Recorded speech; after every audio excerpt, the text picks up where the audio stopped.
We're here today because history matters.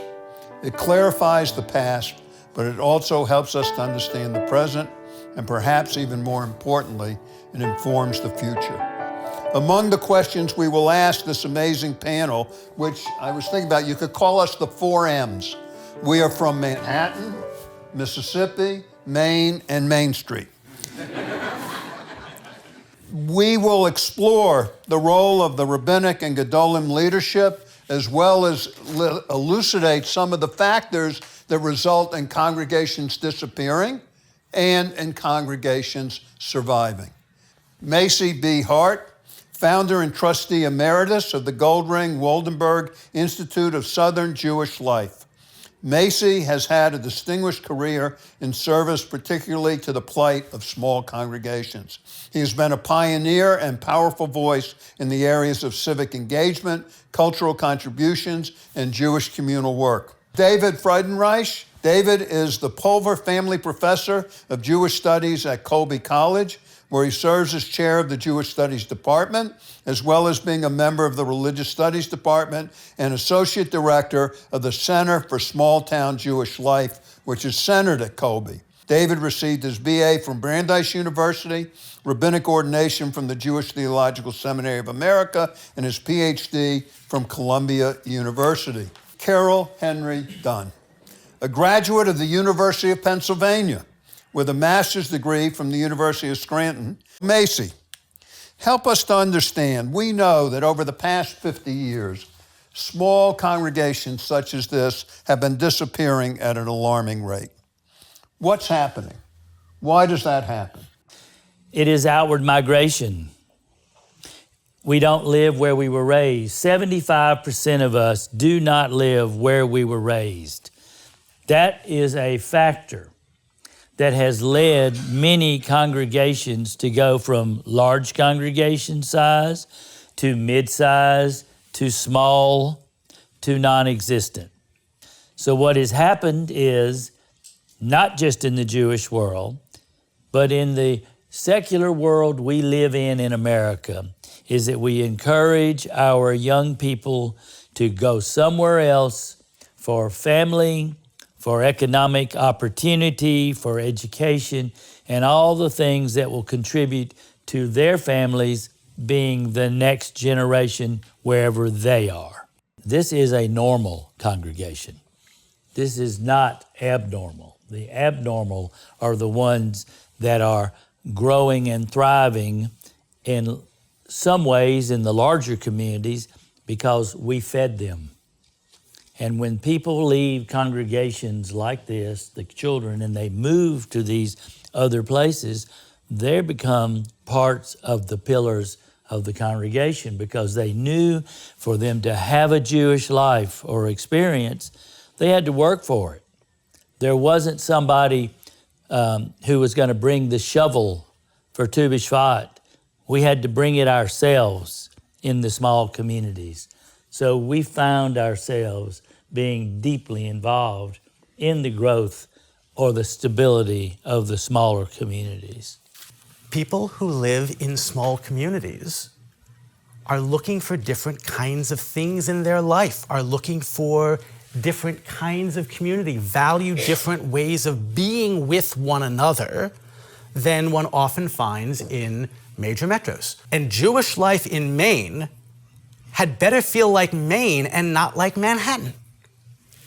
That Jewishness needs to be deeply rooted in the place where it is, because we all move around to find the places that are right for us.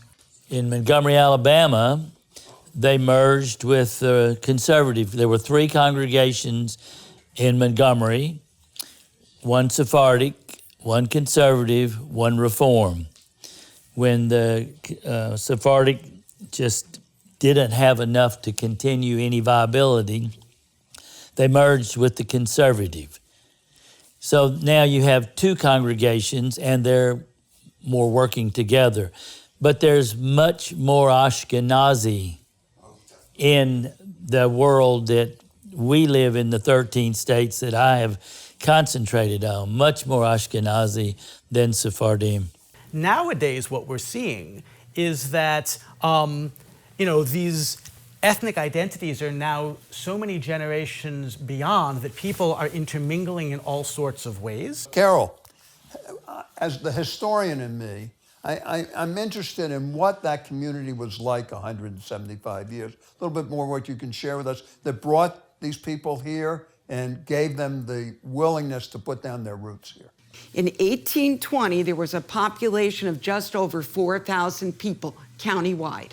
In our research, that William Weiss, a person who literally walked to Wayne County, was probably the first Jewish resident in the county, and that he arrived early in 1849. Within that year, he met with 10 other men, and as we've already said, created this congregation. So it didn't take long once he got here, William Weiss, to say, we're staying because of the opportunities that were here.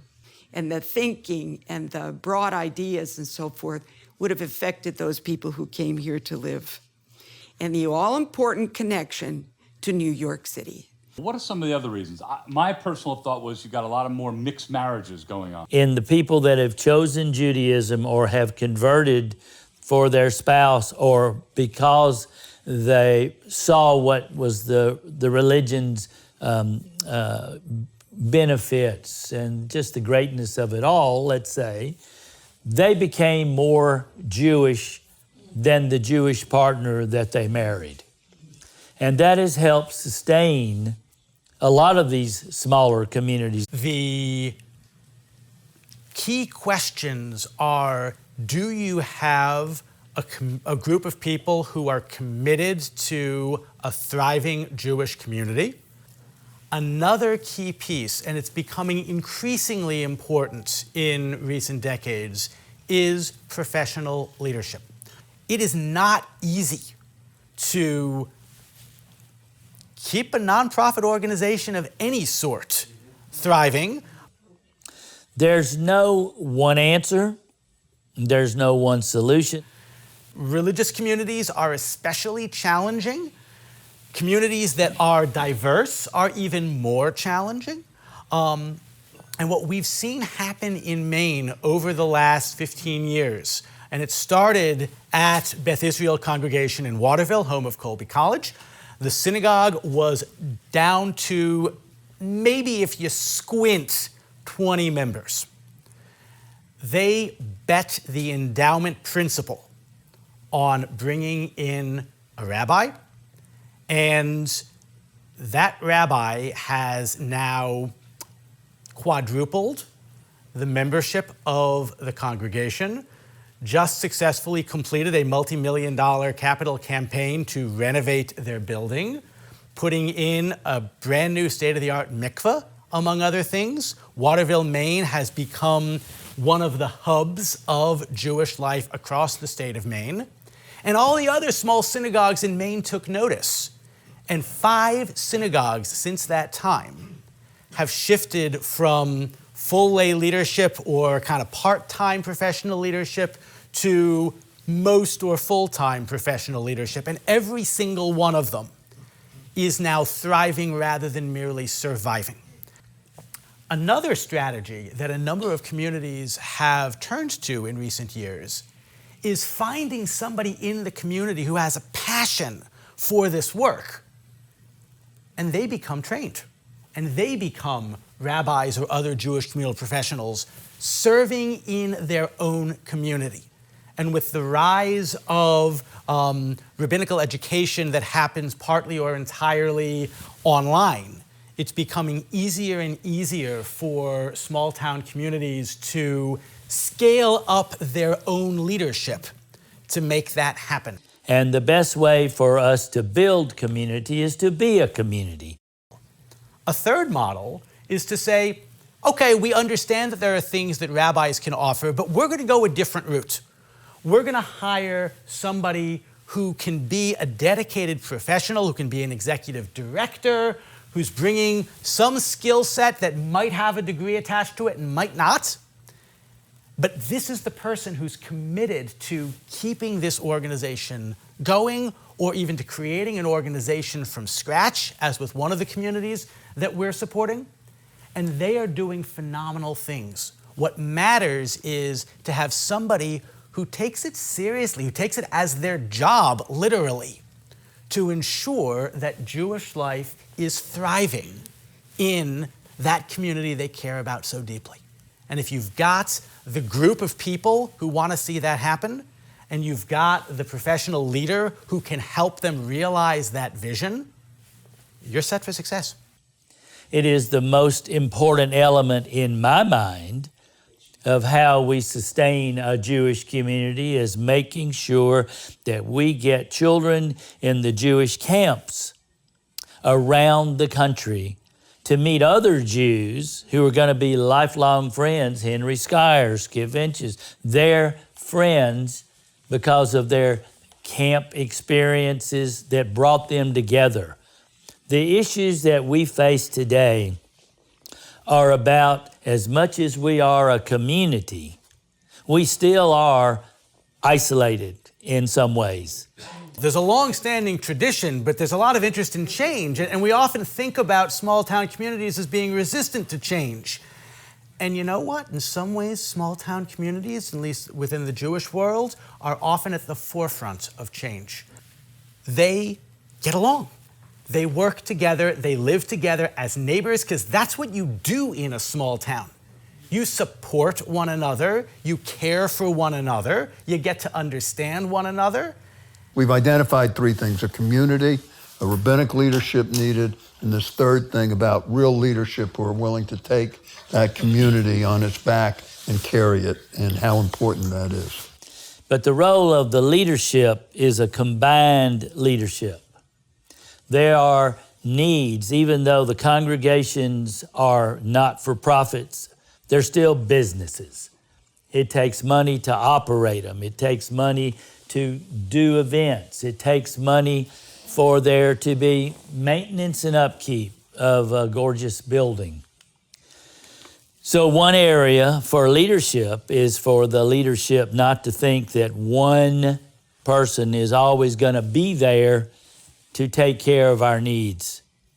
It's a need for the community to come together and create, for example, an endowment to sustain at minimum what's necessary to keep the doors open and the lights on all the time. In the same way that nobody moves to Maine because they're Jewish, nobody moves to Wayne County because they're Jewish, but that doesn't mean that they're not Jewish, that they don't care about Jewish life. They come for all the reasons that people come to this county. They make it their home. And the task, the opportunity that Beth Israel has is to connect with them at that point that you understand really well, because you know why you love living here. You've got a good reason to suspect that you know why they love living here. Connect at that basis. As you heard at the beginning, I grew up in a small Southern Jewish community of the early 60s and 70s. That synagogue and its rabbi were at the center of so much of my life. There were 9 Jewish students in my class. Sadly, though, that congregation no longer exists. It did not have the community, rabbi, or gedolim that this congregation has had over its 175 years. Hopefully, when it is time for the community to celebrate its 200th or 250th anniversary, it still will be here, and it will look back at this discussion and these celebrations as pivotal to its continued success.